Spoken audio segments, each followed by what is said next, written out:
Everybody heard me say that. Bungee jumping off. Oh, the nick of time.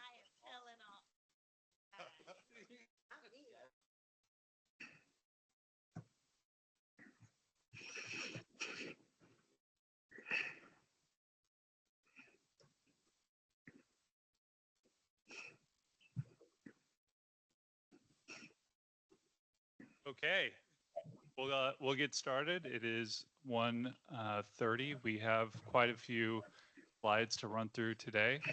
It is July 17th, 1:30. Welcome, everyone. Thank you for coming. We'll move on to the next agenda item.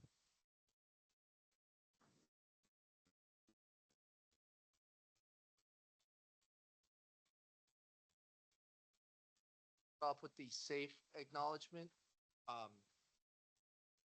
Try to pull this up. Apologies, everyone.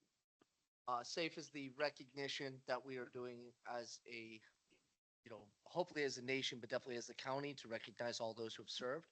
So we're going to ask that anybody in the room who has served in the United States military to please stand for recognition. I'd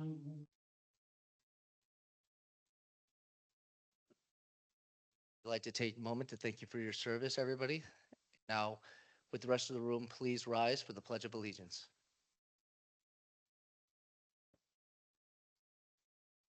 I pledge allegiance to the flag of the United States of America and to the republic for which it stands, one nation, under God, indivisible, with liberty and justice for all. Thank you.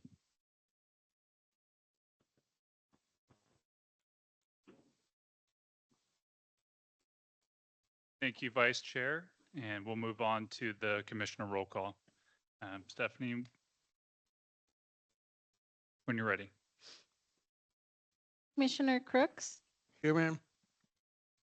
Commissioner Pomero, Here. Commissioner Jackson Kelly, Commissioner McFadden, Chair Alman, Present. Vice Chair Falmer, Present. Commissioner Noyola, Present. Commissioner Zato, Present. Commissioner Gutierrez, Commissioner Chavez. Chair, you have a quorum. Great, thank you very much. At this point, we'll move on to approval of the minutes.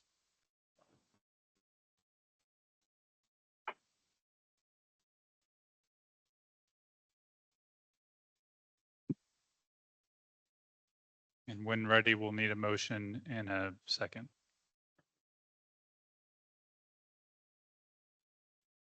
Commissioner McFadden motions. Do we have a second? Commissioner Crooks. Commissioner Crooks, second. Second that. Okay. Stephanie, can you please call a roll call vote?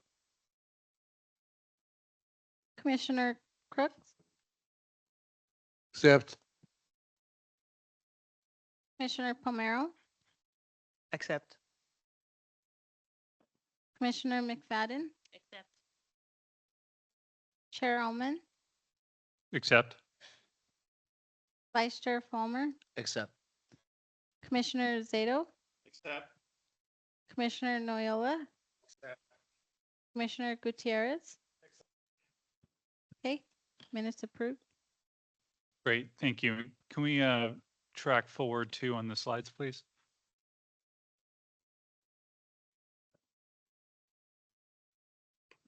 And one more. Great, thank you.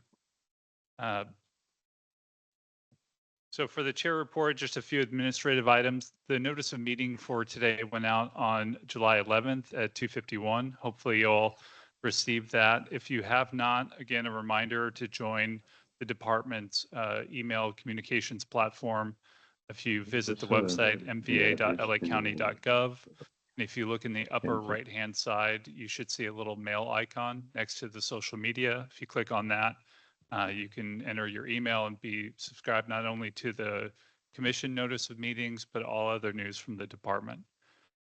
For an archive of our past meetings, you could visit the YouTube channel. We have an update. We reached 100 subscribers, or at least the department did. So that was our initial goal, and we accomplished that a few days ago. Previously, I I think 2 months ago, I mentioned that we should do an audit to make sure all of our meetings are on there. So I worked with the department. There were 9 videos that were missing, but due to holidays and cancellations, if you factor that in, there's only 2 missing from 2021. So that's not too bad, especially, in the midst of COVID. From there, we did some cleanup of the naming and organized the videos from most recent to oldest. So our YouTube channel, at least our playlist, which is featured on the department's YouTube channel, is cleaned up. Another update: a couple months ago, we adopted a commission logo, which I know Commissioner Noyola is very excited about. We did submit that to Commission Services. However, we were told to refrain from using the logo at this time due to the county reviewing brand guidelines on use of the county seal. So for the time being, we're in a holding position. So hopefully, Director Zenner, when the guidelines come out, we can revisit that issue. Last but not least, Stephanie asked me to remind everyone that we have mandatory commissioner training on September 10th. So please indicate whether or not you're available to attend that event. So those are the administrative items. With that, we'll move on to the next agenda topic. Do we have a representative from LA County Arts and Culture here? Great. Thank you for coming. Commissioner Fulmer, this was an agenda item that you requested. Do you want to add anything before we begin? Yes, we have a lot of opportunity here to allow the public to be informed and also make decisions on the West LA VA. And with that, we wanted to bring forth the awareness of what's going on with proposals for the mural, so that hopefully we can have a platform in the very near future where the public can chime in and tell us what we are thinking. The reason that this was such a near and dear discussion is what some may not know is on July 3rd, there was graffiti that was done on the walls of the mural underneath the tunnel. And there still is remnants of that. If you were to go underneath that tunnel. And so to have the mural discussion here and have professional attention drawn on this, I would love, the public to be aware and informed of what's going on. So thank you so much for making it. Jeremy? And we have quite a few slides to get through between the 2 presenters. So I'll set a timer for 15 minutes, and then after that, we'll maybe do a 5-minute Q&A. And so the floor is yours. Thank you for coming. Well, thank you for having us. Let me just introduce myself. My name is Grace Ramirez Gaston. I'm the director of the Civic Art Division for LA County Department of Arts and Culture. And with me, my colleague, Lelena Villanowitz. She is the collection and conservation manager for the division. And we also have the conservation firm, Deborah May from May and Birch Conservation. So a little bit about what we do. Our division oversees new acquisitions, which are mostly new commissions as well as eligible donations. And we also oversee the county's civic art collection, which has about 600 plus artworks. With that said, your department asked us to do an assessment on this mural that's located at VA VA Hospital. And we understand it's a beloved asset to the community. And we did an assessment with May and Birch Conservation Firm. And this commission asked us to come here and provide have this discussion about the scope of work and the costs and so forth. So with that said, I'm going to pass it on to the Conservation and Collections Manager, Lelena Villanowitz. Thank you. Thank you. Good afternoon. Would we be able to start this slide? Yes. So thank you for inviting us and to share the report findings and the not so updated condition of the mural if there was some vandalism recently, but this report took place a couple of months ago. If we can change this slide. Next slide, yeah. So Peter Stewart was a Los Angeles-based muralist and veteran of the War of Vietnam who gained prominence in the early 1990s following the debut of a large memorial to prisoners of war and those missing in action in Venice, California. Peter Stewart collaborated with his therapist and fellow Vietnam veteran Shad Mashad to engage veterans in patient treatment programs to participate in the production of the National Veterans Mural by the West Los Angeles VA Medical Center. This effort assisted in the rehabilitation of many veterans suffering from homelessness and drug addiction by offering healing through art and community and providing skill building towards employment and successful readjustment to civilian life. Tragically, prior to the mural's completion and dedication in 1995, the artist Peter Stewart was diagnosed with HIV and passed away in 1997. He dedicated his life to assisting the veteran community, and his passion for the arts and healing. His artistic and compassionate vision lives on in the public art. The National Veterans Mural was painted to commemorate our nation's people who have provided military service to protect us in times of war and peace, and memorialize the dedication of medical and service providers who care for our veterans. The artwork commemorates all branches of the armed forces and directly reflects upon the mission of the VA to fulfill President Lincoln's promise to care for him who shall have borne the battle and for his widow and his orphan, by serving and honoring the men and women who are America's veterans.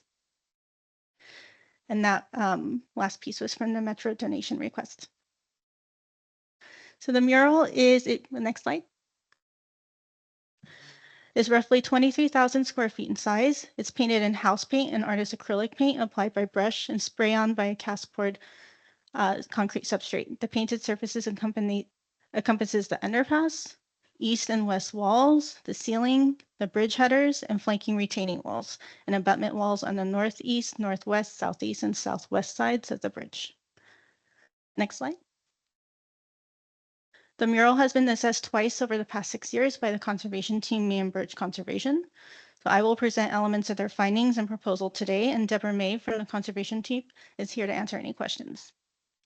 So the mural is in fair condition overall, with various structural and visual condition issues that contribute to instability and worn appearance. Fading, powdering, chalking, flaking, loss, and abrasion of the paint layers are prevalent, as well as heavy soiling. There's plant growth between wall sections. There are 4 large areas of graffiti that are present, and evidence of other areas where graffiti has been removed or covered. Some colors have shifted dramatically. For example, in the stripes and the flags, it has faded significantly from red to pink. There is no anti-graffiti coating present. Next slide. There are unfinished areas of design, impact losses throughout the concrete, and other losses in the paint due to abrasion. Some solid areas are also repainted. Next slide. Damaged paint layers due to previous graffiti removal are apparent, traces of graffiti or graffiti ghosting, and there's mismatched overpaint in several areas. Next slide. Heavy iron staining from corrosion of the metal handrail above is found in the corners of the bridge. Wasp nests and graffiti are present in those areas. Another area of solid repainting in the black area. There's also modeling of that color black from what may have been from moisture.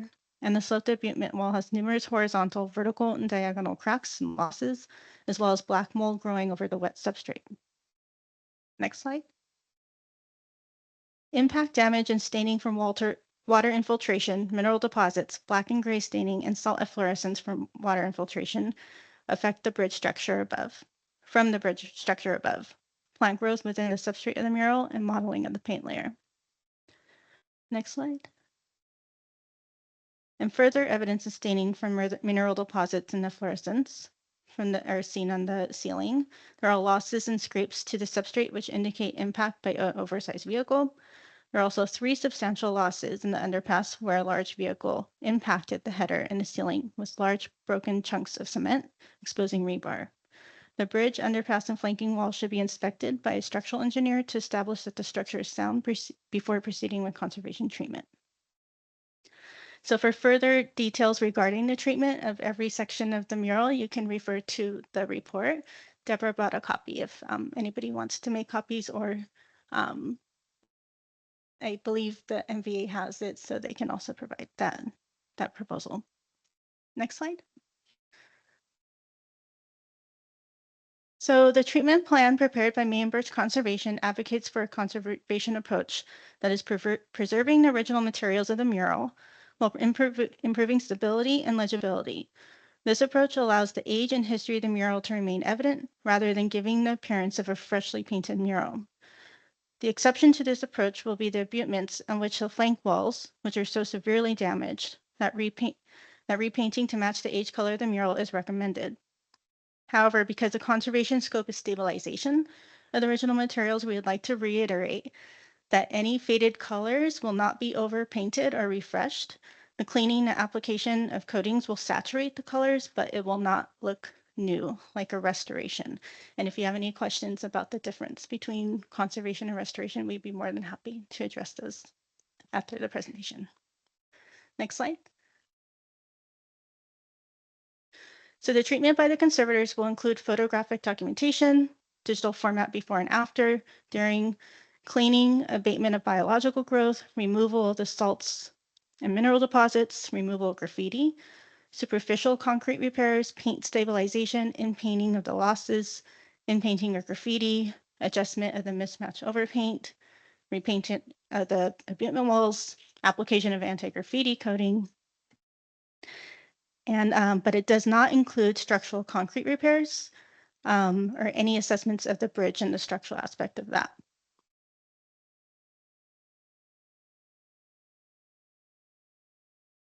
Okay, so the cost estimate for this scope of work for conservation is included here.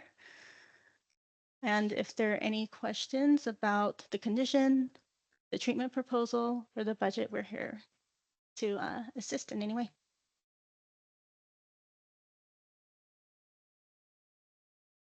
Okay, that's the end of the, okay, great. Thank you so much.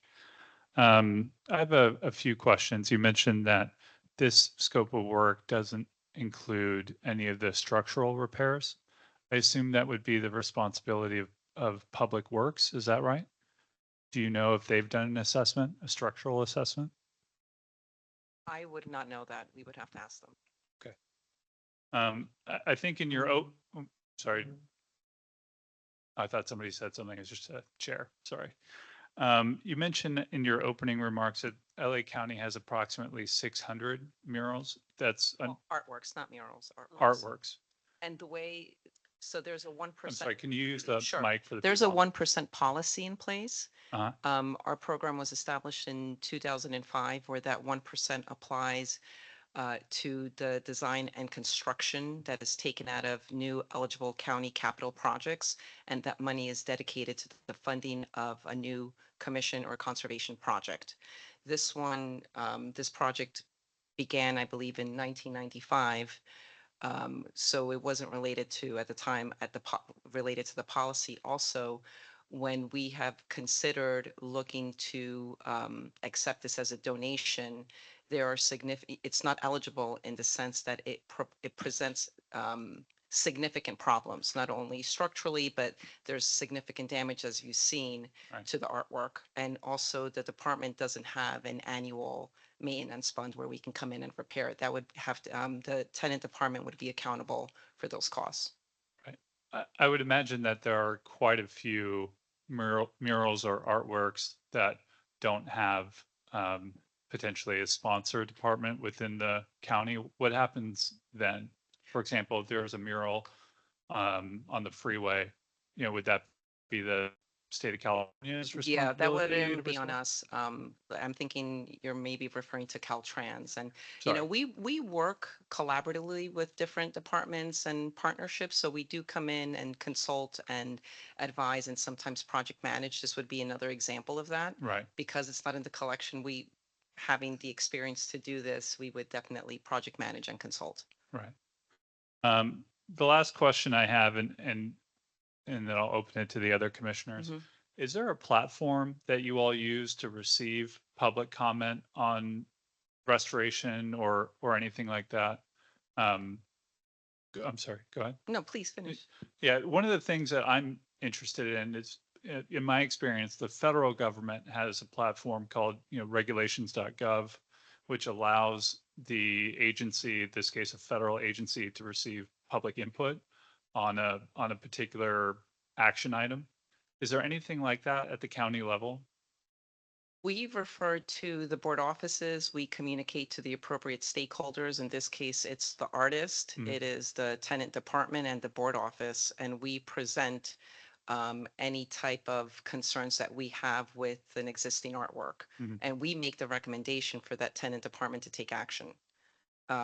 In, in these past couple of years, really through the leadership of Lalena, we've been including a lot of community programming. We think it's an incredible opportunity to provide mentorship to communities that have conservators working on these conservations, and they tend to be usually successful with murals. So in my conversation with Director Zenner, we had talked about including programming. Should this project move forward, should there be eligible or should there be funding uh, uh, provided, we would look into incorporating some type of community engagement. Okay. Commissioner There is, Palmer? I'm there sorry. is unofficial advocacy, our department is very accessible through social media, through the website, where we do get notifications from community who do notice something. All of our artworks are on county property, so most likely it would be staff of the departments that notify us if something is in repair, needs emergency repair, or has been vandalized. But there are those unofficial channels where community can advocate and contact us if they've noticed something or request conservation or attention to one of our artworks. Yeah, from my perspective, it's just a matter of creating a historical record for what happens next. So if the department takes any particular action, it can say it did so with community input or support or buy-in. But it sounds like that's something that we might have to work with the, I believe you called it the host or the tenant The tenant department. Okay. Any other commissioners have questions? Do you have a commissioner? Would you care to put some input into this as well, Director Zenner, to help set the tone for what questions the commissioners may have? Yeah, we reached out to Arts and Culture with this issue with the mural. They told us what it would take to bring on a consultant to really look at, getting to this point with the presentation and the cost. And that's really kind of where it stopped. I know, I'm very acutely aware of West LA campus and how it's really kind of a touchy subject for our community. So that's why I wanted to be proactive and kind of get a price point and see if there is funding available to move this project forward. The time's up. Okay, so my initial question has a if-then policy. I do recognize the efforts in preserving and bringing arts and culture to Los Angeles and the community of veterans. However, the if-then possibility right now is first, we have to look at the structural soundness of it. You brought up black mold for health reasons. With the introduction of the purple line at the West LA VA, we are now expecting a heavily increased foot traffic. And for that, I think safety is the priority. So although we look at the 307 in arts and culture, I think we first also need to be pretty aware of what public works might yield as that bridge, because making the determination for arts preservation on a structure that needs major overhaul is something I think is precedence. I only say that because I love the idea of furthering this discussion, understanding what the cost of restoration to the structure may be overall, because, based on what Public Works may find, we may be looking at a project over $700,000. And if that's the case, I think the public should have a pretty good idea of how the county's money is spent for their better interest. But thank you so much for the presentation, and seeing the photos that you placed. I could say I appreciate your tenacity within the last year. Some of those pictures I could tell were done within the last year. And I did want to just place a little asterisk on my statement. It was July 3rd, 2023, in which the graffiti took place, and it was in that picture. So I appreciate you having that on file.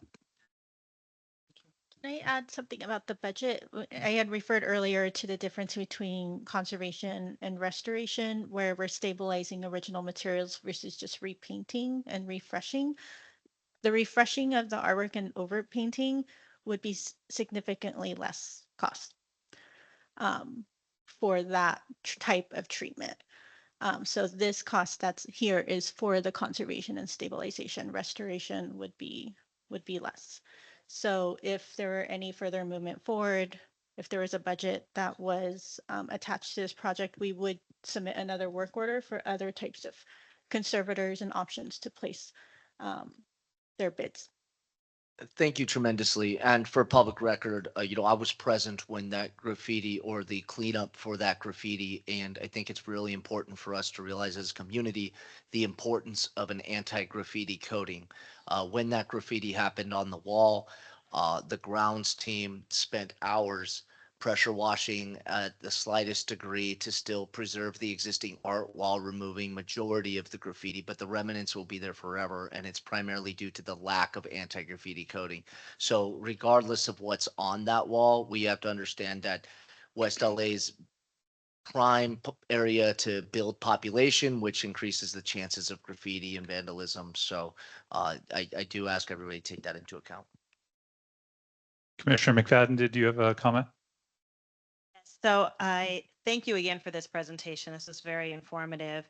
I had a couple of questions. I wanted to know what the difference was you were explaining between mural and artwork, and if that difference impacts, if any, the information presented on the cost estimate. It doesn't. All I was clarifying. Sorry, could you get I'm close to the sorry. mic? Yes. All I was clarifying is that mural is part of the category of artworks. It's not limited to murals. Our collection expands to three-dimensional artwork and is not limited to two-dimensional. Okay, perfect. And then for the cost estimate, it includes the paint stabilization, which is in there. Is that paint stabilization the same as the anti-graffiti coating, or is that something different? Maybe I'll. Good afternoon. Thank you for having me. The paint stabilization would be a type of coating that's applied that will provide binder for the paint. The anti-graffiti coating comes after the very end of the conservation treatment. And so it's different.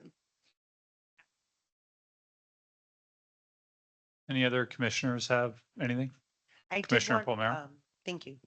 I wanted to clarify, the mention was that there would be like water, like there'd be spray waters and there'd be blotting and it wouldn't look like it's updated.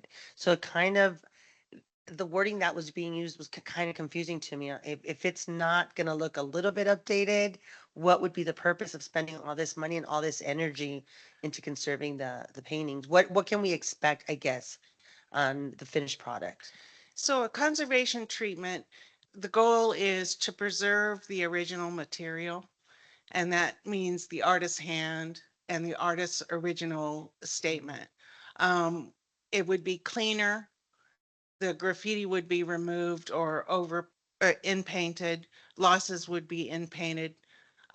It would be a little brighter because of the paint stabilization and the anti-graffiti coating saturate the color a little bit. But what conservation does is preserve the original material. What restoration does is it's kind of a different principle. In a restoration treatment, the priority is presentation and making the mural look new. And so that means repainting some of the original material, which we as conservators would never do, but which is something that does happen with a restoration.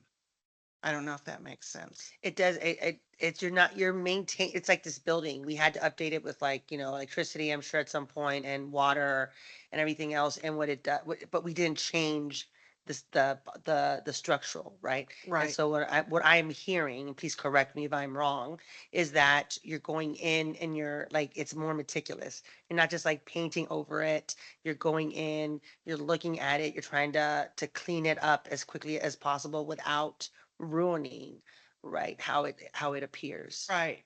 And I don't know if I mentioned stabilization. I mean, part of preservation is stabilizing the materials that are there. And so that's part of the goal, is to stabilize clean, preserve for the future that original material. Okay, thank you so much. that make sense? Yeah, it does make sense. Thank you. Commissioner Crooks, you have something? How long? Oh, cough drop. How long did it take for this whole process? How long did how long did the assessment take? Mhm. We were there for 3 days looking at the mural and, If you actually go to start working on it, how long? oh, how long would it take? Let me look at the, let me look at the proposal for 1 second.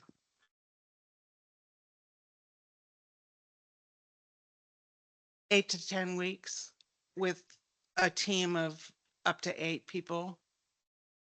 8 to 10 people, actually. And it's like, just like she said, when you finish, how long, once you do the restoration, how long do you predict the restoration will last? Considering you're not gonna take the whole thing in and close it, Right. fill out in the elements and things like that. It is, and some of the conditions that prevail there are ongoing. It will still be exposed to UV. It will still be exposed to the weather, and so weathering will continue.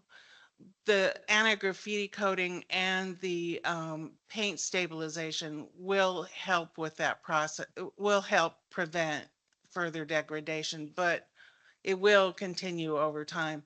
And one of the things about the dampness of the wall and the mold that we saw, it's kind of structural. It's because there's soil washing down on the wall. I was just by that an hour and a half ago.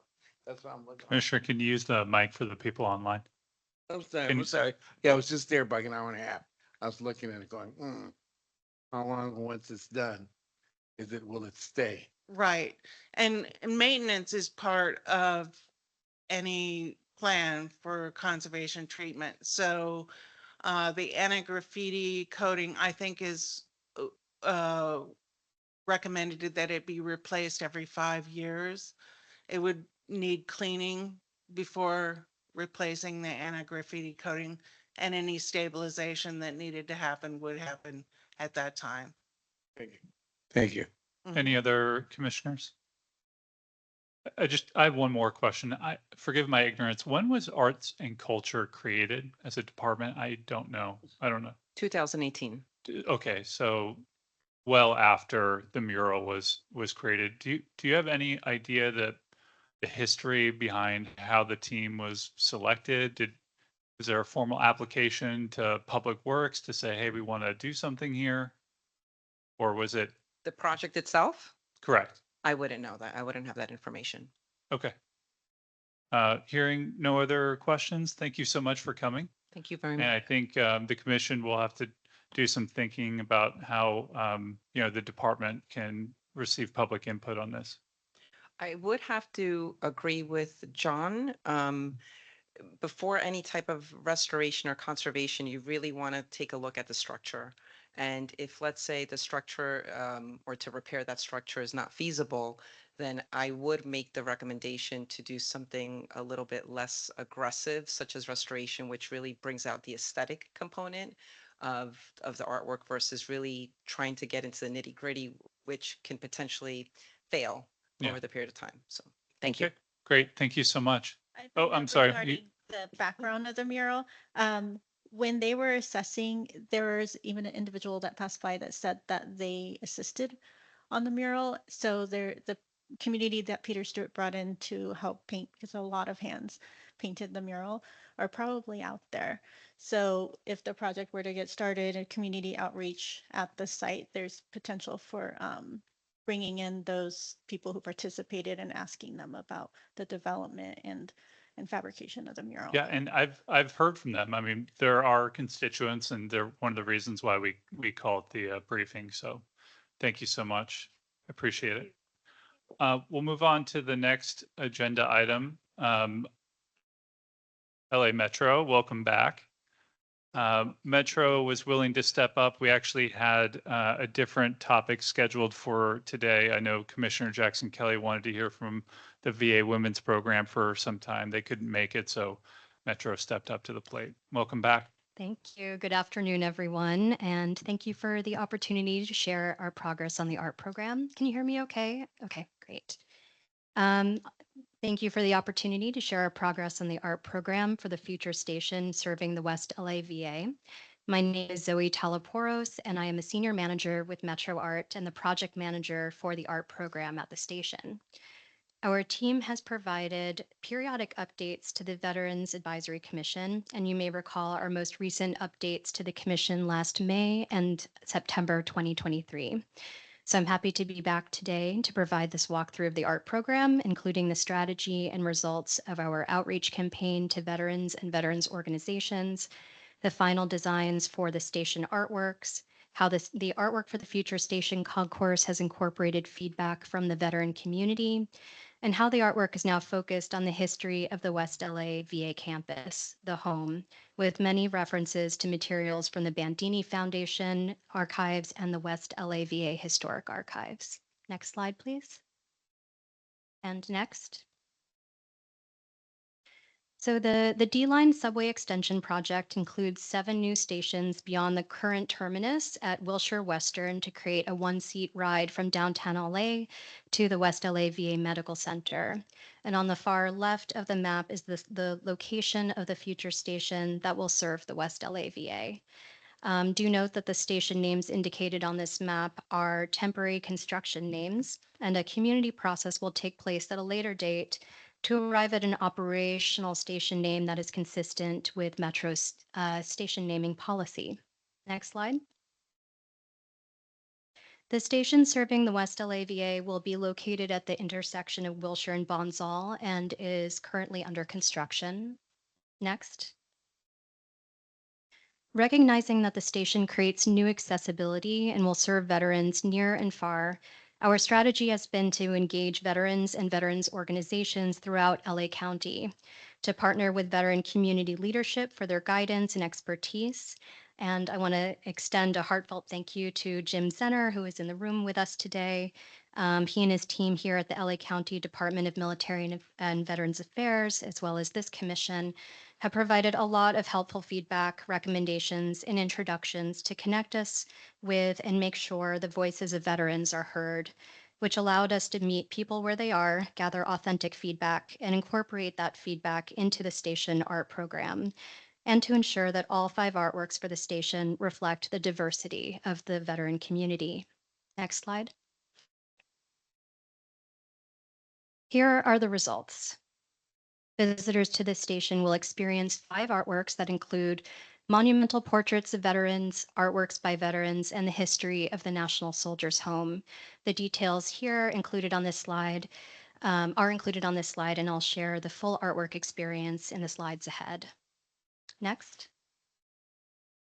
Recognizing the diversity and varied life experiences of the veteran community and to connect with future users of the station, the 5 commissioned artworks for the station reflect a diversity of styles and approaches. Next. We'll start at the North Plaza. As an overview, the North Plaza was developed as part of several improvements made in 2012 in coordination with the West LA VA during preliminary engineering. These improvements included moving the station entrance 100 feet closer to the main hospital entrance, refining pedestrian circulation to make it less circuitous and improve passenger connectivity, particularly for patrons with disabilities, and creating an ADA-compliant pedestrian bridge to reduce impact to access ramps and the intersection at the intersection of Wilshire and Bonsall, create a dedicated pickup drop-off zone to prevent Metro passengers who are not veterans or VA staff from being dropped off or picked up within the VA campus. Construction of the North Plaza and pedestrian bridge was originally scheduled for 2026, but is now scheduled to begin at the end of this month.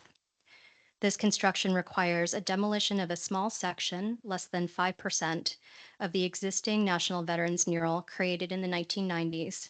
The entirety of the mural is located on LA County property. Next. This rendering shows the impacted section of the mural, areas of the mural that will not be impacted, as well as the location for a new mosaic artwork designed by veterans that honors the section of the mural that will be impacted by construction. Next. For a close-up view, this is the area of the mural that will be impacted. Next. The remainder of the mural, over 95%, will not be impacted and will be protected in place. Next. Mitigation for this impact has been extensive. We have conducted ongoing research outreach to the veteran community since 2017, and this was included in the project environmental documents. The mitigation plan was developed in consultation with the National Veterans Foundation, who developed the mural with artist and veteran Peter and many volunteers, and who owns the rights to the existing mural, and with the veteran community. A new mosaic artwork, the Veterans Legacy Art Project, honors the section of the existing mural that will be removed. Veterans developed the design for the new artwork through a series of over 20 workshops with local community arts organization Piece by Piece, and many of those workshops were held at the West LA VA campus. Feedback meetings were held with veterans and veteran organizations throughout LA County. Plaques telling the story of the mural are in development with the National Veterans Foundation. And we've received positive responses to the progress, the mitigation plan, and the artwork design. The West LA and LA County have been key partners, and LA County will own and maintain the artwork. Next. So here's a rendering of the North Plaza, and the area in pink is where the new mosaic artwork will be. Next. And here is the artwork design, which was created by veterans working with community-based organization Piece by Piece through a series of hands-on workshops. The design honors the impacted section of the mural and incorporates references to the impacted section, such as boots and the service members, as well as elements veteran participants felt would create a more inclusive experience, representing all branches of the military, including more women and people of color. You may recall an earlier version of this design that included military branch seals and logos. We heard from several members of the veteran community that the seals were not in the correct order, a detail that would be recognizable to those that have served. We also heard a preference for including only seals instead of a combination of seals and logos. So to address these comments, we met with Piece by Piece and the veterans that designed the artwork. The veterans responded by updating the design with the seals and the logos removed. Next. After you safely cross Wilshire from the North Plaza, you will reach the main entrance to the station across from the hospital. This artwork area is noted in the pink section. It starts at the plaza street level with large glass panels surrounding the stairs, and it continues on the walls down the escalators all the way down to the ticketing area. These renderings give you an idea of the artwork's location, which is integral to the architecture of the station. Next. We heard from veterans that this location should act as a transition point between the outside world and the home, and that it would be best if this portal didn't project an experience on people, but let them just breathe and feel calm, as many people will be coming to the hospital and the campus for care and recovery. So the station entrance features a welcoming and healing artwork. The artist for this project took photographs of the neighborhood around the future station, filtered them through prisms in their studio, and then rephotographed those results. These site-specific photographs will appear in the artwork as vibrant shapes, colors, and effects collaged with painterly textures. And this artwork will be fabricated in architectural glass and glass tiles. Next. Next, you will come to the ticketing area. The artwork for this location is the pink location and will wrap around the area above the ticket vending machines. Next. This artwork is a calming landscape collage of images of Los Angeles architecture and local flora found at the West LA VA campus and surrounding area. The design includes artworks by veterans served by the West LA VA that were created during a series of art mentorship workshops with our outreach targeted to the veteran community. This artwork is intended to bring peace and calm into a space that can be busy with riders heading towards their destinations, and it will be fabricated in glass tile. Next. After you go through the fare gates, you will pass through the concourse on your way to the platform. The artwork area on the concourse is the pink area in this image. Next. This artwork will actually be one mural, but I've separated it into two halves for the purpose of this presentation. The artwork will be fabricated in mosaic tile. Here you see a previous version of the artwork at 50% design. Based on community feedback, the artist has updated the design, which I'll share in a minute. Next. As you can see, there have been many meetings with the veteran community to gather feedback on the concourse artwork design that are all listed on this slide. Next. At those meetings, the feedback we heard was reconsider Westwood and the UCLA references, focus on the VA campus history and plans for the future. People liked and asked us to keep the panorama concept, but to focus the panorama on the soldier's home, include more veteran imagery and less military hardware, work with the Bandini family archives, keep the historical imagery, but focus on the West LA VA site, reconsider the dinosaurs, and there was a question about their historical accuracy, and to consider adding the National Cemetery. Agreed upon next steps were to work with the artist to incorporate feedback and to share revised designs prior to fabrication. Next. This is how the feedback has been incorporated. The artist has been responsive and made multiple revisions, which have been received positively. The focus on the artwork is now on the history of the National Soldiers' Home and plans for the future. This is reflected in the imagery and in the ribbon holding the title at the center of the artwork, which now reads, A Panorama of LA and History of the Pacific Branch of the National Home for Disabled Volunteer Soldiers. The artist worked closely with the Bandini family and West LA VA Historic Archives to implement this feedback. The artist visited the Bandini family archives and West LA VA Historic Archives, where he had access to thousands of photographs and documents that directly informed the design. The Westwood and UCLA references are now removed. Added is an overall theme of butterflies, which symbolize rebirth, and like a butterfly emerging from a cocoon, are a metaphor for veterans' new life after service. Just as butterflies migrate, members of the military go away and then come back home after military service. The butterflies are also accurate to the region and are part of the history of this place and will formally stand out as pops of color. The artwork now includes portraits of historical figures tied to the land. More images of veterans have been added, including more female veterans and veterans of color. More buildings from the campus have been added, and plans for revitalization of the campus are referenced with scaffolding and construction workers wearing bright orange vests. The National Cemetery has been added, referencing the reality of lives lost. Additional entrance gates with soldiers' home signs have been included. There are fewer images of military hardware and more focus on the history of the land, and the dinosaurs, which were in fact not historically accurate, were removed. Next. When the updated design reached 80% completion, we took it on the road to obtain feedback from the broad veteran community.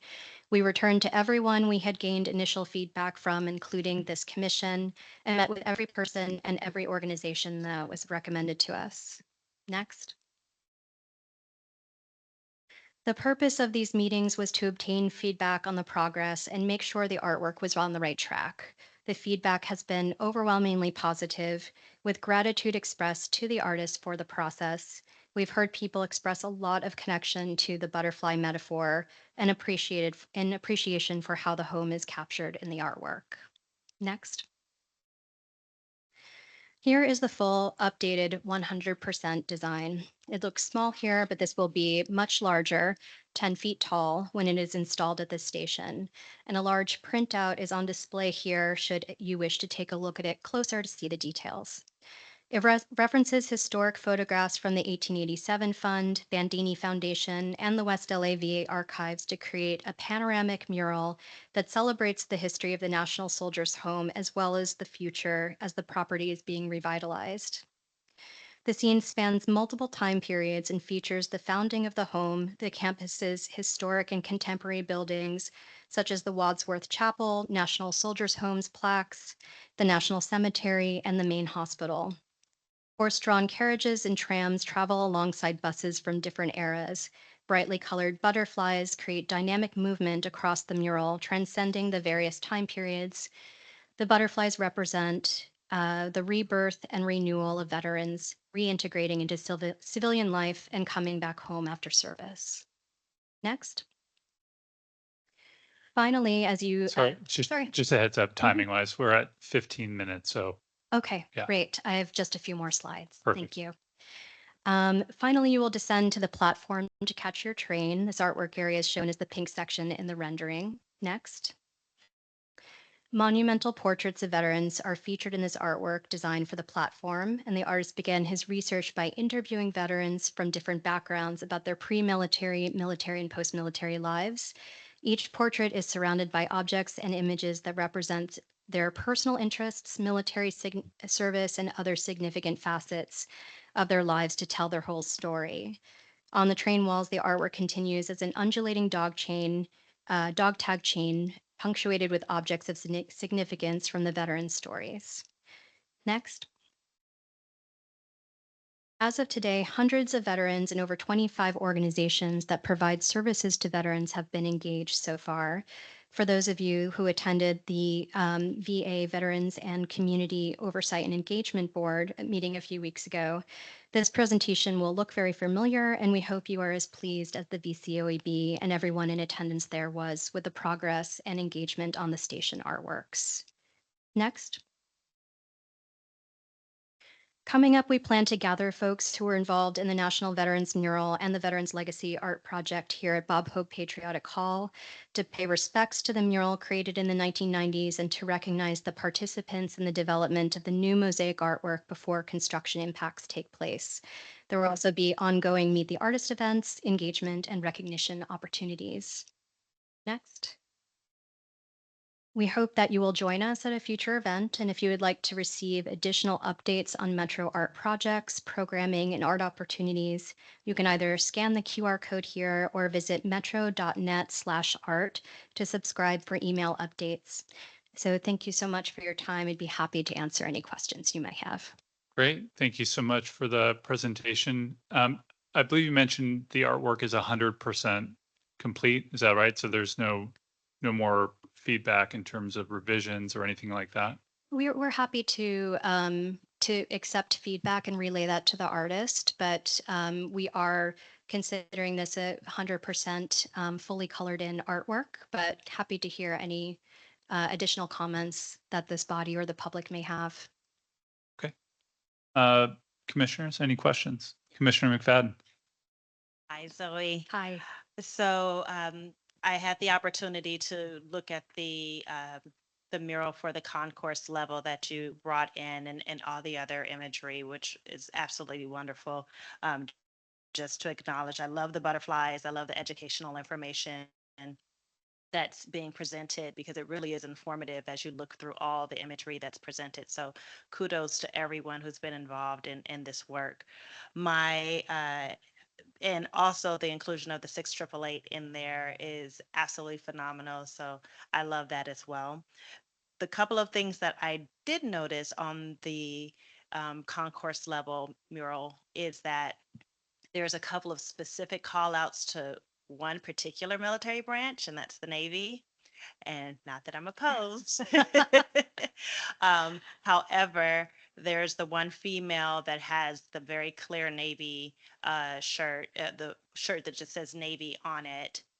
And then there's I think it's the flyover. I'm trying to look for the name because I took a picture of it. That also has the aerial picture that has the Navy kind of, what is that? Blimp.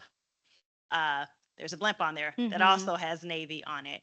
It's the only indication of any military branch that I've noticed on the entire mural. So there's no other service branches indicated.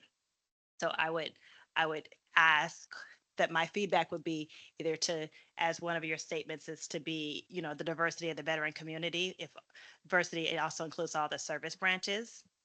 Maybe put something that just says veteran or, you know, a nod to other branches in there if that's going to be called out, because it looks a little isolating for those two things. And when you say veteran, you're talking specifically about the sweatshirt For the on sweatshirt, right. some, it might be veteran, you know, I served, whatever that's trying to indicate there, but definitely removing the one particular or adding other elements of particular call outs to other service branches throughout the rest of the mural. Thank you. Do you have a preference on which one? If you're asking me, I have no preference. I love all my branches. No. I would. Commissioner Palmero? There was a campaign launched at the VA in Washington a few years back, specifically to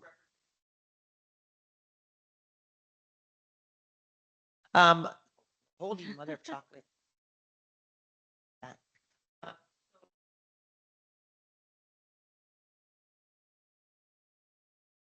The veterans up and having shirts or having sweaters that say this is looks like. So may I make that suggestion? If you're gonna have a veteran with a T-shirt on that happens to be a woman. Hey, thanks, friend. That would be my suggestion, that this is what a veteran looks like. But yeah, I think it would be, it's always isolating, right? You get excited when you see your branch. Very political, safe response from my veteran sister over here. But it just, one thing is just that we all want to be happy and proud when we see our branches. So that would be that, like evening that out would, I think, be helpful and encouraging, for all of us. Thank you. Great. Thank you. I have some thoughts on that I want to share. Is the suggestion to change like a Army PT shirt with something that just says veteran on it? So yes, so that was my, either to have something that just says veteran, because the whole concept is that it's a veteran's, you know, landscape. So it is a female, it could just say veteran. We already, it's implied that this is a female who's serving. So if, you know, if you want to be very on the nose with it, this is what a veteran looks like, Mhm. is something that exists in there, because I know that was part of your concern and evaluation of, do female veterans actually wear these things? Most of them may not wear hats or things of that nature. So a shirt that said this is what a veteran looks like, or just veteran in general, would be a good substitute for what's currently placed on there. And then again, the blimp is the only other thing that has a branch on it, and there's no other indication of any other service branch of the military aside from those two things that say Navy on them. Great. Thank you. So one in particular, you mentioned that there's a female veteran that's wearing a Navy PT shirt. And your suggestion was, you know, maybe sort of just say veteran. And then Commissioner Palmero, you mentioned the campaign, this is what a veteran looks like, which is a great campaign. Maybe making that suggestion, or including a diversity of military branches. Does that cover both? I like that. This is what a veteran campaign looks like. That's really smart. Any other commissioners on this side of the table have questions? The building of the North Plaza, in relevance to what has been brought here today by Arts and Culture, has Metro already conducted, or will they be conducting a structural survey of the bridge prior to the development of that? And number one, has that been done? Or number two, is that in fruition, since we are talking about potential groundbreaking come towards the end of July? I'm not able to answer that, but I'm happy to look into it Yeah, and provide that information at a later date. That would be amazing. Yeah, especially, like I said, in relevance to the commission being able to proceed with the evaluation of the restoration of that. I figure if we're breaking ground around that bridge, it's probably something that I imagine needs to be done. But thank you. Sure. Commissioner McFadden, one more. One more question. For touching upon the existing imagery that's there, is there any idea of what's happening with those existing pieces? Are they being preserved someplace? Are they being donated to a museum? Is it, is there any information on what's going to happen to those imageries that's being covered The over? less than 5% of the less than mural. 5%, yes. So I do know that there was an evaluation of that wall in particular, and I do know that for structural reasons, it cannot be relocated or preserved. So there was at some point some investigation as to whether or not that piece could be kind of, preserved in its entirety, but due to the nature of the wall composition, it's not possible. Okay. I just have two more things. Is it possible for the department to keep a copy of the printout so it can maybe exhibit it in the lobby? Oh, that is a really good question. I'm not sure. Maybe I can ask. I mean, it's not, my- just throwing out a thought. Yeah, I don't think we're going to reach a Sure, conclusion at the moment, but Well, I can look into it and let you know. okay. You're not the first person that has asked me to have a copy. Yeah, and then the only thing I would mention is, going back to the list of organizations that you've discussed this with, I was sad to see that the Veterans Advisory Commission was not on there. Was it not? I would be remiss as the chair of this body not to mention that. Okay, good, noted. Okay, thank you very much for Thank coming. you so much. I appreciate everyone's time.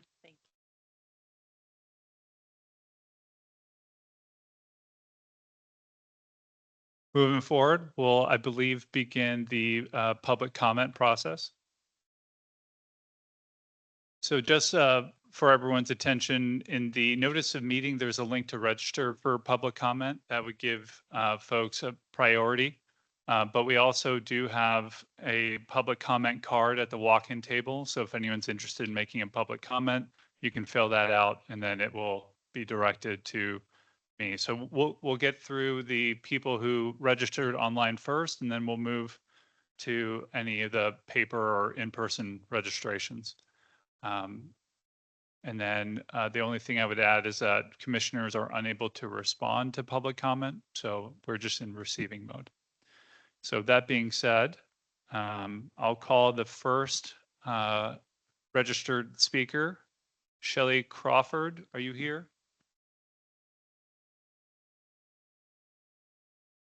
Or online?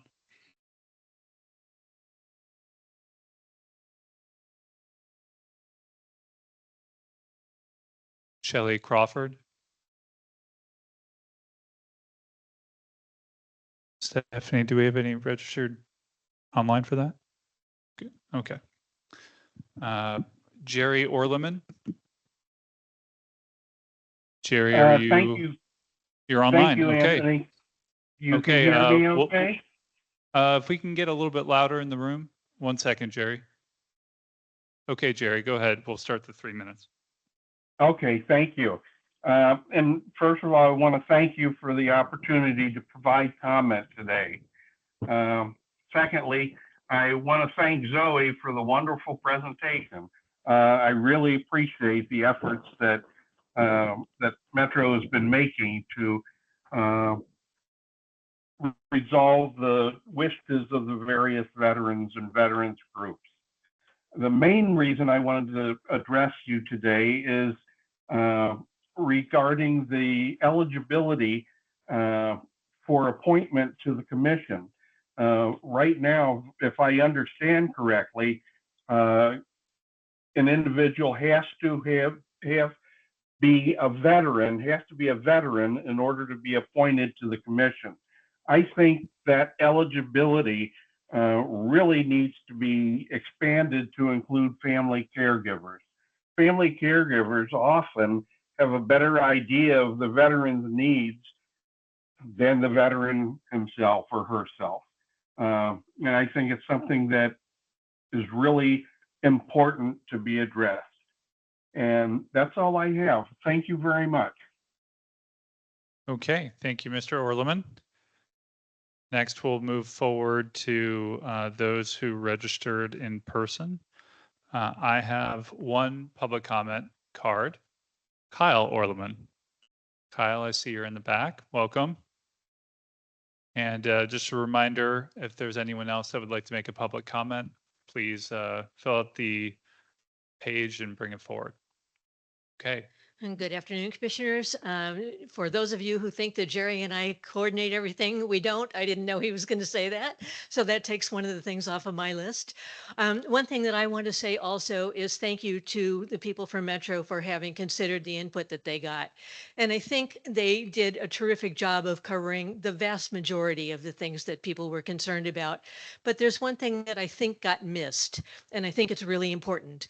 On the big long mural that's on the table, at the upper left-hand corner of it, there are two birds doing overwatch. Those birds are vultures. And considering the controversy that's been on the campus about the use of that campus, I think there was an opportunity missed there. And I think those vultures and the ones that are flying in the air around it as well should be changed to American bald eagles. Wouldn't be that big of a change, but it certainly changes the optics. Veterans are doing overwatch over our country, and the American bald eagle is the symbol of our country. It should be added. So that was the other comment that I wanted to make. Better to bring it up again now. I've brought it up in the past, but rather have that done now while it has not been installed yet. And then the other comment that I was going to make is a thank you again to the commission and to the county for adding the SAFE program for Salute Our Veterans Every Day. And I really appreciate the fact that you guys are following that. So that's my comment. Thank you. Thank you.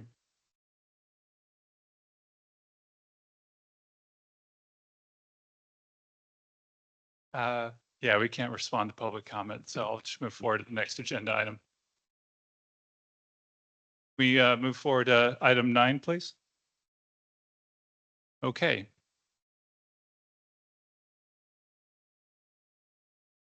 Well, we'll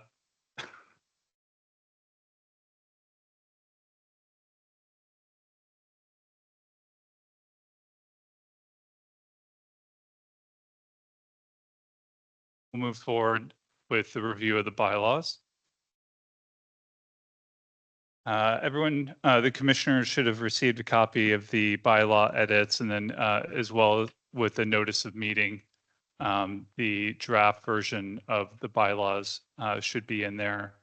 I believe in the online version, you'll see red line changes. Unfortunately, I couldn't get the red line to show up, but we'll bring attention to the potential amendments. Again, this is just for discussion. If commissioners have any other suggested edits, we can incorporate those, but we just want to review them.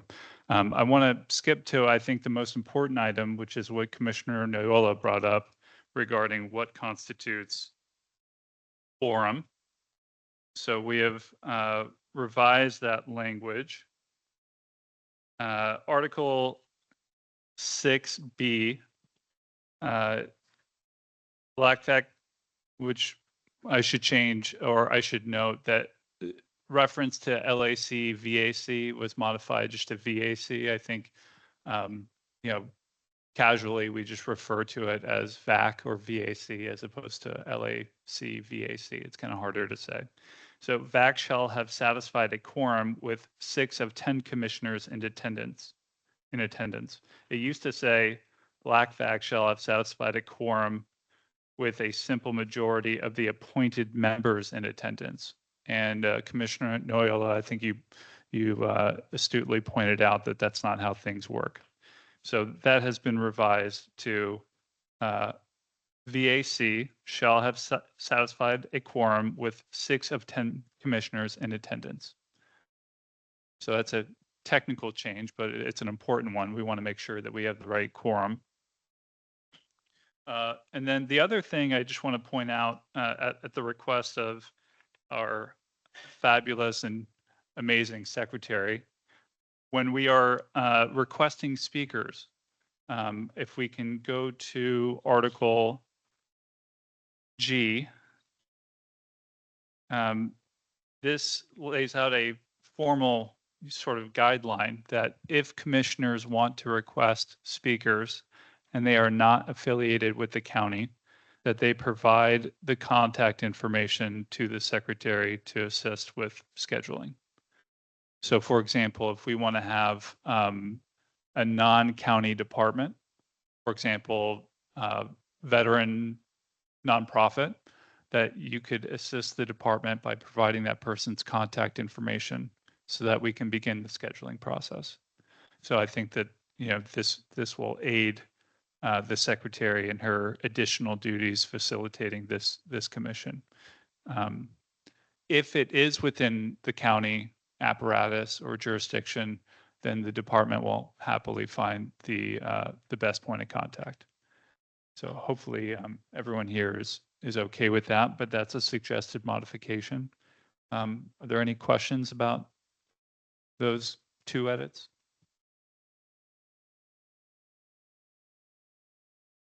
Okay, and then this actually came up in public comment, but Article 2, I noticed in the county ordinance, it says persons appointed shall have been veterans. I think that this is just a grammar thing. You know, I think it meant to say persons appointed shall have served in the U.S. Armed Forces. We are currently veterans. That's sort of a past tense thing. But I think that goes to a broader discussion of eligibility for the commission. We don't have any say in that matter. We can adopt a recommendation if we so choose to make that recommendation to the Board of Supervisors. But right now we are operating under county ordinance. So that's something to consider moving forward. Commissioner Fulmer? Yes, I'm under the impression that the structure of our bylaws also follows the national ordinance for types of county commissions. Is that correct? Or did we just county only? Okay. So I think it's fair to say that the Board of Supervisors could choose to amend, but currently, right now, it's veterans only. There are other small edits. For example, with regard to the vice chairperson's duties, we added the formal duty of opening the meetings with the safe protocol and the Pledge of Allegiance.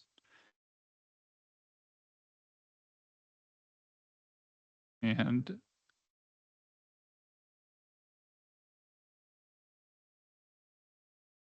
are there any other amendments that the commissioners want to discuss or potentially add or change? Chair. Commissioner Noyola. Thank you. Just wanted to go back to the previous item where you talk about the definition of a veteran. Obviously, the commission here is to look at the benefits and, you know, how we support the veteran community. Many larger cities in the United States have large military active duty contingencies, and what we don't do in this particular instance is have any type of representation of active duty, particularly since, especially in larger areas where you have a lot of folks trying to do the transition from military to the civilian world and becoming now officially a veteran. I'm not sure whether we have a large active duty contingency in and around the LA area. Certainly San Diego does. But that may be, if we are going to be looking at possible recommendations to the Board of Supervisor, you know, that might be something for us as a commission to entertain. But just throwing that out there is something to consider. It's a great point. Commissioner Zato? Just want to clarify, Article 9 on the last page. Is the intent of the ratification or changes to the bylaws in A and D, is the intent for it to be a majority of members or a majority of present members? It's a great question. Commissioner Noyola, I think we talked about that. Your assessment was that the current language is appropriate. That is, it's my assessment that's appropriate because the membership is 10 commissioners, so it will always be the majority. And as long as we're 10, the majority will always be 6, regardless of how many are actually appointed. Mm. If we have vacancies, you still have 10, and the majority has to be always 6. Yes, but for the purposes of changing the bylaws. So what this is saying is if we don't have 6 members voting yay, we can't change the bylaws. Is that the intent? Which I'm okay with. I just want to make sure we understand. Or if we have 6 people present, you have 6 members present and 4 vote for the changes. Do you understand what I'm saying? Like, Right. This is what this says is it requires 6 members to vote and approve changes as of right now. Is that the intent? And I just want to make sure that's the intent. Hold on. Commissioner Palmero? Yeah, and so the assumption is that there's always going to be 10, right? Like the number is 10, right? Up until, I think recently there was one missing. We finally have a replacement, and that would be based on 6 of 9, because we didn't have that one seat placed. And so that's my concern. It's like when we're looking at these numbers, there's assumptions being made that, theoretically, in a perfect scenario, we would have those 10 seats all filled in. But we don't always have them all filled. And maybe I'm Right, not. so- oh, Wait, I'm just, for the people online, can we fast forward to page 6 of the bylaws? So this was not edited. We can make an edit, but I think what the assumption is that we could not amend the bylaws if we didn't have quorum. You can't do official business without quorum. So if quorum is 6, then a majority would But be that's- 4. Chair, that's the question, right? It's not whether we have a quorum or not. But if you're reading, as I'm reading it, and that's why I'm trying to clarify, we not only have to have a quorum, we have to have 6 people vote to make changes. No.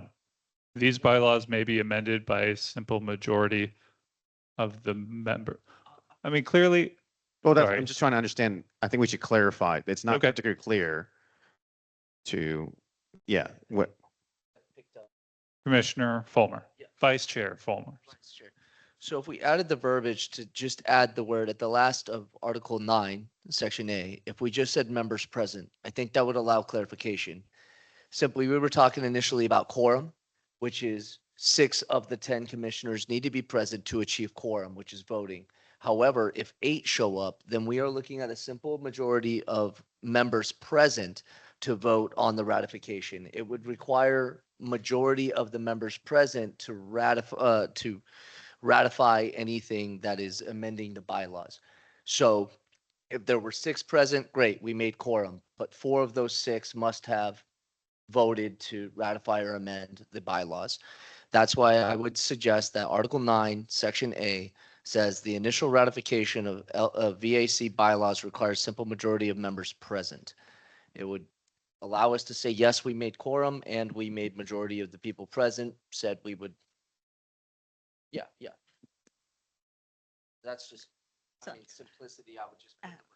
Commissioner McFadden. I'm understanding what you're saying. My then question is, should we be allowed to amend anything without a quorum? Okay, then it would default back to a quorum of the members that are present, which is what he's stating. But then if we don't have, what this is saying is a quorum is only going to be 6. Wait 1 second. So Wait, hold on. Let's do a regular order here. I think Commissioner Noyola, Commissioner Crooks, and then back to Commissioner McFadden. So we can always default to a legal interpretation, but I can tell you in practice, a public board has a total number of seats. You always, it's majority is always based on the total number of seats. It doesn't matter how many are actually there. First, before you can have the meeting, you have to have quorum. And then anywhere between 6 and 10 in this particular board, you must have a vote of the majority. The majority is based on 10 always. It is not based on how many people are actually present. It's always based on 10. So if only 6 people show up and anything has to be passed by a simple majority, that means that the 6 people that show up either all have to vote yes or it dies. And that happens very often when other boards meet and you only have the minimum amount of people present.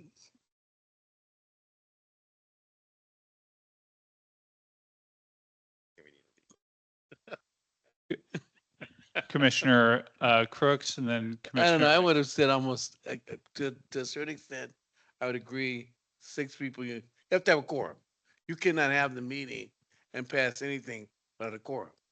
But once you establish a quorum, just like he said, a simple majority of those present. So I would say, just like he said, you only need 4 people to pass anything.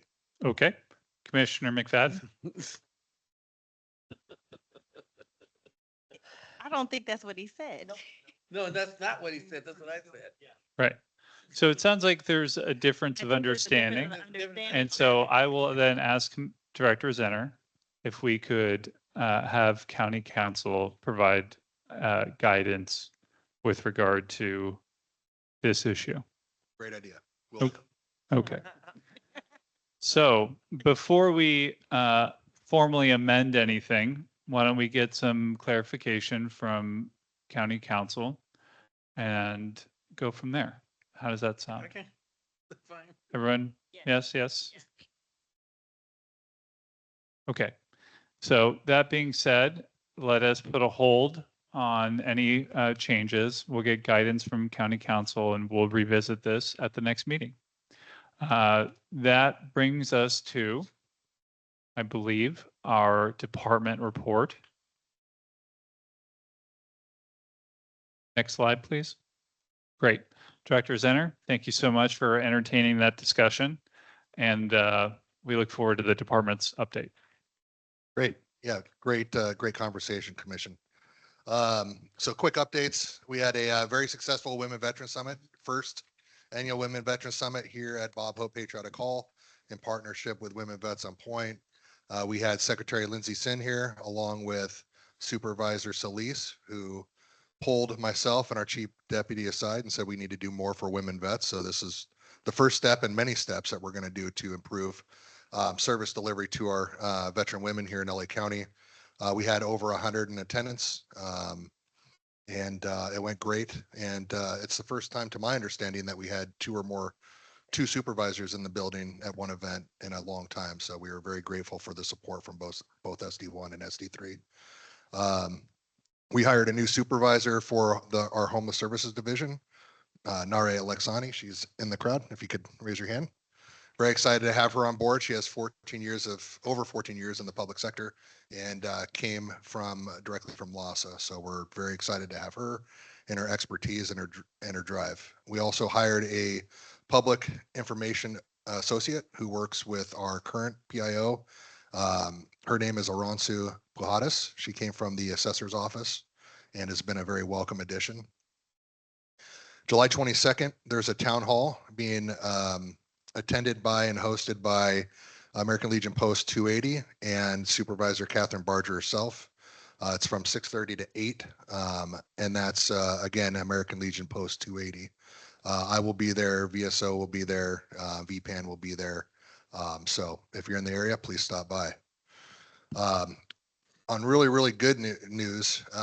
So typically with one team, we've been housing on average about 140 veterans per month. We've been laser focused on homelessness as it's still an emergency here in LA County.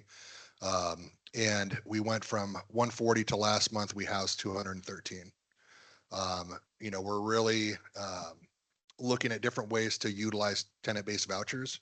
We have over 2,000 unused vouchers between LACDA and HACLA. And so we've been looking at something called bulk leasing. That can either be master leasing. There's another intervention called RPSS. The main difference is that the veterans sign a lease with the landlord, with RPSS, master leasing, they sign a lease with LASA or their third-party administrator. But either way, this is a more streamlined process to get veterans housed. Those units are pre-inspected. For example, those units are furnished. So what we're trying to do is make sure that as we take veterans out to see the property, if they like it, they can sign a lease right on spot. We had 38 units in Burbank off of Magnolia. That is almost completely full. That was an RPSS project.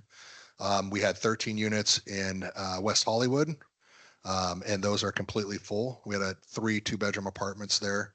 Very nice area. So what master leasing and bulk leasing allows us to do, there's a lot of incentives to the landlord. So we're able to identify units in nicer areas where veterans want to live.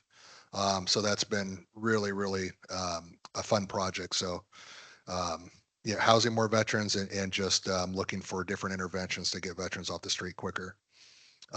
We had Los Angeles City join the one team. So now it's truly a VA, county, LA City, and community partnership. So my thanks goes out to LA City, Mayor Bass and her staff for stepping up and joining. Right now, we're looking for units in AV. When I say we, CEO, Homeless Initiative, and MVA.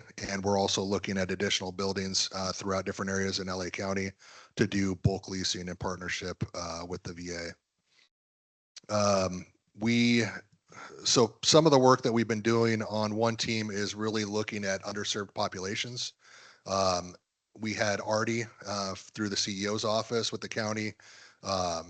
Dr. Scorza agreed to be a co-chair of that work group with one team. And so he's working with the VA representative to really examine the data and see who we might be leaving behind, whether gender, race, all that, making sure that we have equity. What we find is our Black veterans are almost 3 times more likely or 3 times overrepresented in the homeless population. And so our department has been looking for an opportunity to do something about it. We got a call from our state association of county VSOs. They're working with VA back in DC to do what's called a same-day claims clinic. And so basically the VA brings their RVSRs and VSRs, the mobile medical unit, and all the folks that they need to make adjudication same day on some of the claims. And so we're planning with Supervisor Mitchell's office to do an event down in her district to really focus in on homeless vets, but it'll be open to everybody, but we're going to really put a lot of effort in getting our homeless vets to that event. So we're very excited about that. We're working on the website. I know I've gotten some questions from the commission about the website where it's in progress. So it's going to be really cool. We worked on some drone footage of Patriotic Hall so that when you pull it up, that's kind of what's playing in the background. So it's more interactive, easier on the eyes. So as we kind of get to a good working model, we'll bring that to the commission, let you guys take a look and provide feedback. And lastly, town halls, we're looking to really revamp the way we do town halls. So we're going to be reaching out to commissioners in the SD that we are going to focus on along with the MVA deputy. So it'll be the deputy along with the commissioners in that district.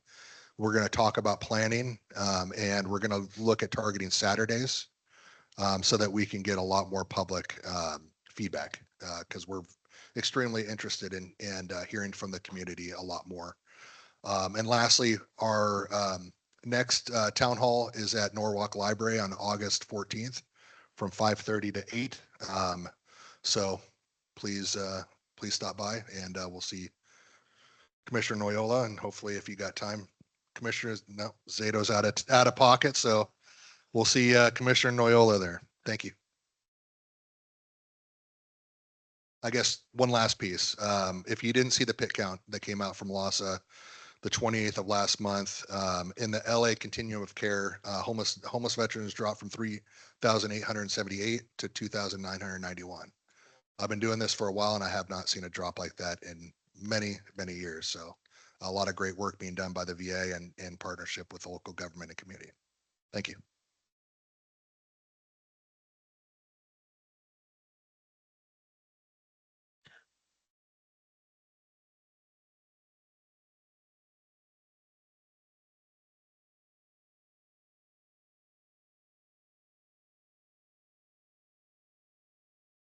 Thank you, Director. I was conferring with one of the other commissioners regarding one of the public comments that I think we can speak to now. I just look back through Metro's presentation. The vultures that were discussed were not in the original photo. So I don't know if that was an addition. I think that that's something we should take a look at again. Given the past issues that we've had with this particular artist, I'd like to know when that was added, because I feel like this is now a cat and mouse game. If I may, I'd love to respond. I don't know if that's appropriate, but It's I'm up to the happy director. Yeah. Great. So thank you. Those birds are not vultures. They're California condors. That's Which are exactly what I wrote. great. Right. Is that a vulture or a California condor? I think Commissioner McFadden, that's a note that I made. Given that they are potentially, They're in the same species. they're the same species, I'm told. I'm not a bird person. I think that Mrs. Orleman's comments are fantastic. I would highly recommend changing the species of that bird to avoid confusion. Sure. I do know the artist intended to keep with his concept of representing species of birds that were native to that particular area. So that was I've been to California Adventure. It's a great ride. You know, we don't want people to have that confusion. Great. Thank you. I appreciate the comments. Yeah. Moving on to a different topic, I just want to talk about the town halls, because I think that the department, when I joined the commission, there wasn't an active sort of tempo to these community town halls, which I think is great because it brings these types of discussion to the community. I think the partnership with LA County Library is fantastic. One, logistically, it's a lot easier for the department, but it also brings people into their library, which I had not done prior to these town halls. And I think it's a family-friendly atmosphere. Commissioner Fulmer, that was a suggestion. You mentioned potentially doing something on the weekend where veterans can bring their families. So I think that model is really great. I know that there's always, a need or a desire to have as many people there as possible. Obviously, that's the goal.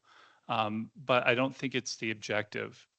The objective is to create opportunities for the community to come present their concerns to the department. And I think that this town hall series, not only for SD3, but all the other town halls perform that function. So I just want to say thanks to the department for taking the time to go do that. I'm sure the other commissioners have attended their other town halls, and I think it's just a matter of repetition and just keep getting out there. And even if there's one veteran that shows up, or family member, or active duty, or guard, or reservist, and feels heard, that's the most important thing we can be doing. So, any other commissioners have something for the department? I'll just add really quick. Well, when I was brought on to the Los Angeles County Veterans Advisory Commission, I remember the first question was, what do you think about LA County and the work that we're doing? And my answer is simple. It's we can always do more. We are the veteran capital of the United States. We have more veterans present in our population than anywhere else. And I'm really excited for the things that we are doing because these are trend-setting activities to help the individuals in our community feel heard.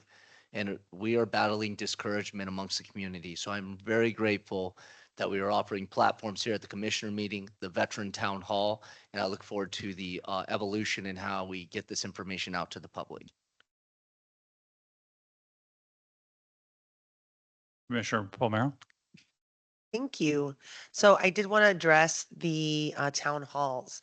One of my concerns is always, time is money. Like our time is valuable. And if we are expected or someone would like attendance, not me as a commissioner, but just as a citizen to come in and speak and spend time and address the real concerns, you're right that it has to be in a way that's easy. We should not be having to rush home, pick up the kids, take them in.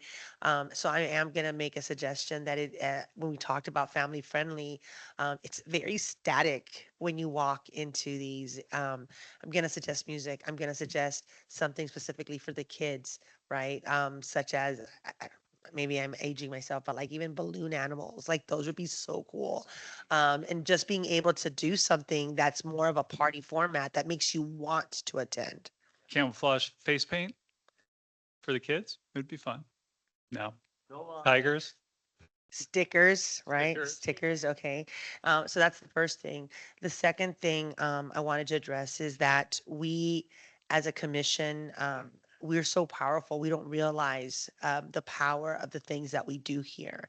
And I want to just piggyback on that because I've been to 2 other commissions recently in the Inland Empire, and they're mighty, and they're much smaller than we are. And so I think that.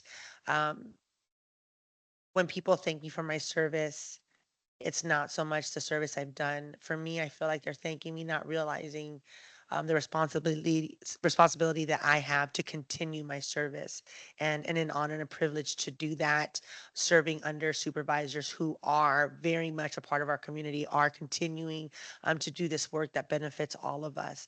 And we carry this weight on our shoulders. And so to be able to carry that and take it seriously and have this influence and have like respectful disagreements. Is it a vulture? Is it a condor? I like the condor, but that's because I did a report when I was in the 4th grade on California, and that was my main bird, right? So that's my preference. But just to be able to have this disagreement and know that people are watching and paying attention and that we're having that impact, that just brings me a lot of pride. So just thank you to all of you, and just thank you to all the ways that the county has made it accessible to everyone, because we shouldn't have backdoor agreements and high fives and a slipping of the 5 or the 100, whatever.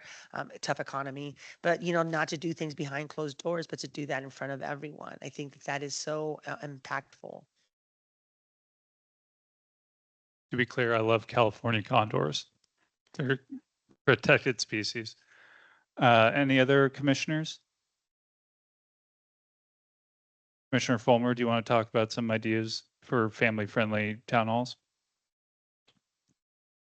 Yeah, so we have, I've brought it up in the past, and it's a good time to bring it up now, where we have a lot of organizations, not to limit but also to bring out, such as the Cohen Clinic, where they are focusing on creating family-friendly environments and enhancing areas for youth.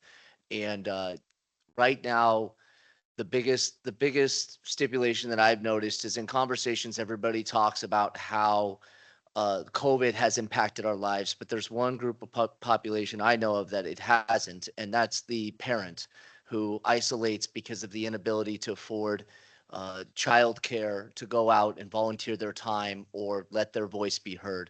So the identification of child-friendly areas is one thing, and as Commissioner Palmero mentioned, also the enhancement, the adding to the quality to really bring this to the forefront. I think that what we provide at these town halls will also help set the trend of what we provide at the job fairs, at the resource fairs, the things that we hope that veteran parents come out of their houses for. And I'll end it on this. I've been to veteran stand downs. These are the stand downs that help with veteran homelessness. And the biggest problem I've had at both the job fairs and the stand downs is the lack of veterans with strollers and kids to access these resources that are meant for them. I don't think it's because veteran parents have problems with homelessness. I think they have problems with leaving the house. And the more we encourage this, the more we're going to start probably identifying a younger veteran population that is still centered on selfless service for their children. And I think the library is a good start.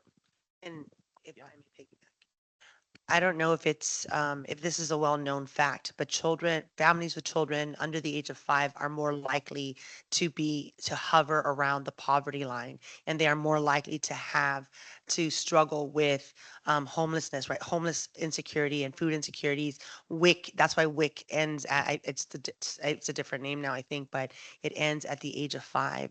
And so these larger issues that affect families with small children are things that we kind of need to familiarize ourselves with, because when we're looking at the younger veterans, those are the ones that are more than likely having those children, right? And it impacts them economically because you're no longer on base with base daycare. That's 1/3 of, maybe even 1/4 of what daycare is out in town, right? So that's just one example. So the need to really, if we really want to stand in the gap, if we really want to support those young veterans and engage them, we need to take into consideration the whole package, because the veteran chooses the veteran life, right? The veteran life chooses the child did not choose that life. So I just wanted to also mention that as well. Any other thoughts from the commissioners for the director's consideration? Okay, hearing none. We'll move to the next item, but I really like this discussion. I think, if you recall back to the January meeting, I mentioned one of the things that I wanted to see was more introspection and having these discussions as opposed to just getting beaten over the head with briefings, because I think that this is important for not only the department, but also people and at the board office to hear that these are things that are on top of all of our minds. So thank you for that. We'll move to any potential agenda items for future meetings. It's agenda item 11. We'll have to cut through a few slides. I don't know if it's the AV team over there or the AV team over here. So one agenda item that we've been trying to lock down is a briefing from the women's program. That's something Commissioner Jackson Kelly has requested for some time. Still working on that. Commissioner Fulmer, you requested a briefing on other than honorable VA healthcare eligibility. I would like to add getting a briefing from the LA County Development Authority regarding voucher allocation at VA West LA. I think that this is a big emerging issue, considering that the county is expected to reach their voucher cap within 2 years. So I think that that's something we should take a look at. Any other commissioners have agenda items for the future that they would like to? No? Well, I mean, now that we have opened up the Pandora's box of young families, and some of the obstacles that they're facing and barriers that they're having to overcome, would it be helpful to get someone from a background of early child development, or not, or something like the First Five initiative, someone from there to be able to tell us like some of the economical things that are affecting our young families, and how we can provide, be better about providing housing and providing things to help them with their food insecurities, how to engage them, how to invite them out. What are some of their findings? Would it be helpful to get someone with that background? Do you think that the appropriate person would be within the county, like DCFS, or are you thinking like a researcher? I'm thinking the state. I want that first, I don't, they renamed it, but it's originally was the First Five initiative. And that's how that's how I began to learn about a lot of these factors in the population, right? And the barriers that are affecting the population with small children. When you say the state, you're not referring to Calvet, you're referring to a different. Yes. Okay. So I think it would be, again, helpful for our secretary to identify a point of contact. So I don't know if you can run, by a few websites and pull a contact. I can even give you names. Perfect. Okay. If you can share that with Stephanie after the meeting, then I think that's a great suggestion.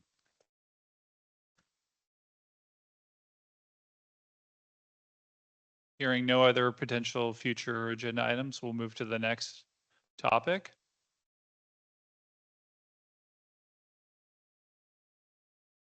Good of the order. Commissioner Crooks, it's your soapbox. No, I don't. Not today. Not today. Okay, Commissioner Palmera. I feel like I've used up all my words, so I'm gonna not. Commissioner McFadden. Go Army. Nothing. Okay. Should I finish that and say beat Navy and pass it down? I wanted to mention that SD3, it's been an active news week. For those, I'm not sure if you're aware, but Judge Carter made a ruling on Sunday. It's been published in the LA Times, LAist, Courthouse News Service, Longlead. So I would suggest if you're interested in the Powers v. McDonough case that you look it up. I'm not a lawyer. I'm not going to try to summarize it, although it's very interesting. I did read the 30-page court filing, but I can't regurgitate that to you. Longlead, which is a multimedia news organization, last month, we didn't meet last month, so I couldn't mention it, published a 7-part series on the history of the West LA VA campus. It was a 3-year investigative report. So I would encourage you to look that up as well. It's if you Google search or Bing search or whatever search you use, Longlead, Home of the Brave, you should be able to pull it up. Commissioner Fulmer. Thanks for all your time, everybody. I have nothing. Nothing for me.